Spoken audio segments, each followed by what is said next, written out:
Claircognizance is having the ability to interpret psychic information via thought. This is where the thoughts that you are thinking are actually spirit or your higher self communicating with you. This is having the ability to receive intuitive information via thought form.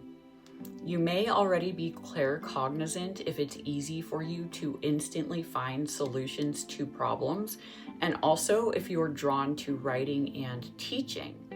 So writing and teaching are actually one of the ways that we are able to digest claircognizant information and make it make sense. And so really it's a form of grounding the channeled message. If you're super claircognizant, oftentimes what will happen is if you don't channel this information in some fashion, then it's going to build up and you're going to feel so much pressure that you literally, like, you have to channel it by writing or speaking. Because if you don't, you're going to go crazy. If you are someone who is a thinker or very curious about the world, there is also a good chance that you are claircognizant. So what is happening when you're thinking a lot is you're actually making requests to the universe for information. And so you're naturally going to get energy that comes back to you. And the act of just wanting to understand something or having a desire to understand something is enough for the universe to respond and send a signal back.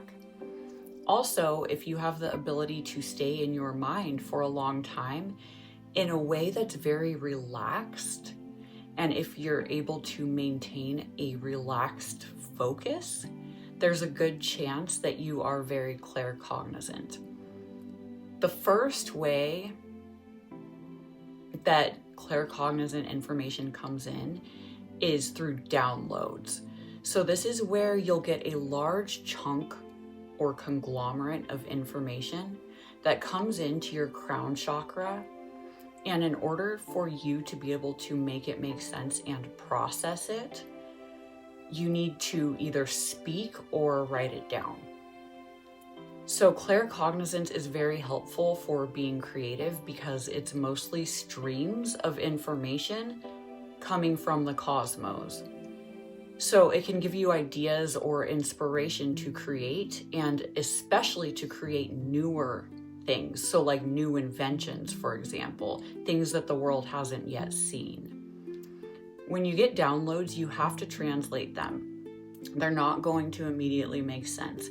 And sometimes this can take months or even years for a message, like a conglomerate chunk of info that you get, to make sense. So to get a full and complete download, you have to go through these spiritual initiations and oftentimes like evolve your consciousness. So you may get bits and pieces of what the information means, but it'll stop making sense until you take another action to evolve your consciousness a little bit more. So claircognizant information is really valuable for the collective. Claircognizance can be used in a very powerful way if you're able to channel and process it correctly.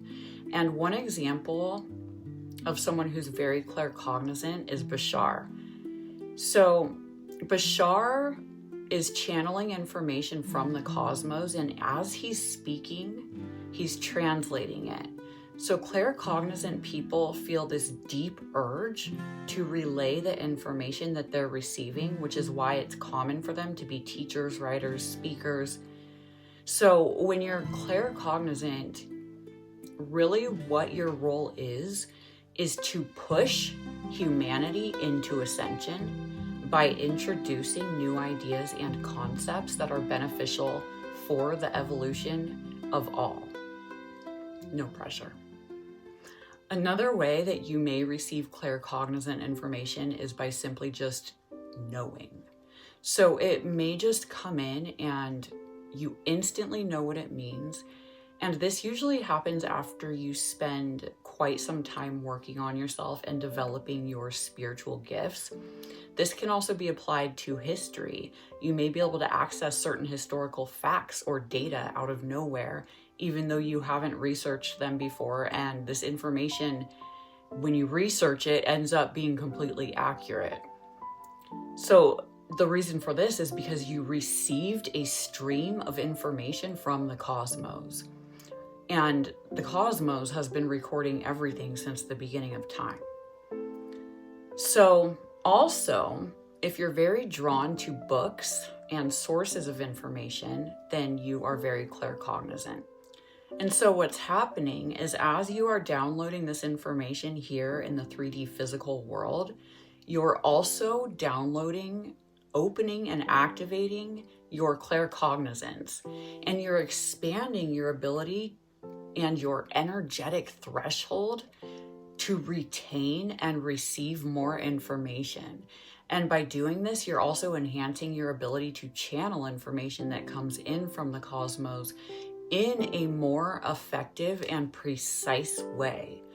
So sometimes you'll receive a chunk of information which can normally take months or years to figure out what it means. And so sometimes what will happen to help speed things up is your spirit guides will come in and introduce something into your conscious awareness that will catalyze that process of evolving your consciousness enough to make the bigger message make sense. So also, the more you learn, so like books, articles, history, the more you learn, the quicker this process is going to speed up as well of breaking down these downloads of information. So you can actually combine material that you educate yourself with here on Earth with claircognizant messages that come in to make the bigger message make sense. So this information that comes in from the cosmos is also known as cosmic consciousness. And so remember, the way that we perceive is the way that we create. So even with claircognizance, whatever your perception is, your psychic information is going to come in based on that. And that's why certain things will resonate and other things will not resonate. So this is why we really want to focus on cleaning out our lower 3 chakras, clearing our trauma, so we can be clear vessels and conduits for psychic information.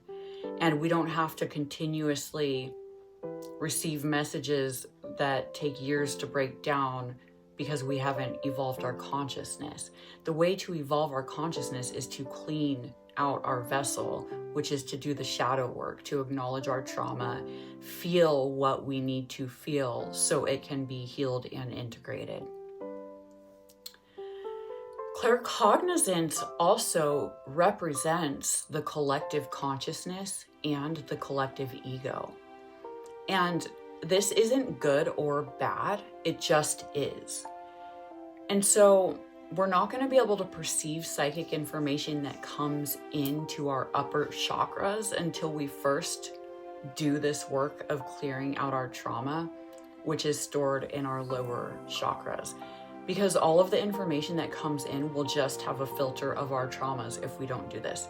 So really, to create new ideas and inventions and new ways for the world and humanity, we've got to do the work of going within. And I cannot stress this enough. It's step 1. That is the first thing. As these things arise, we must acknowledge them.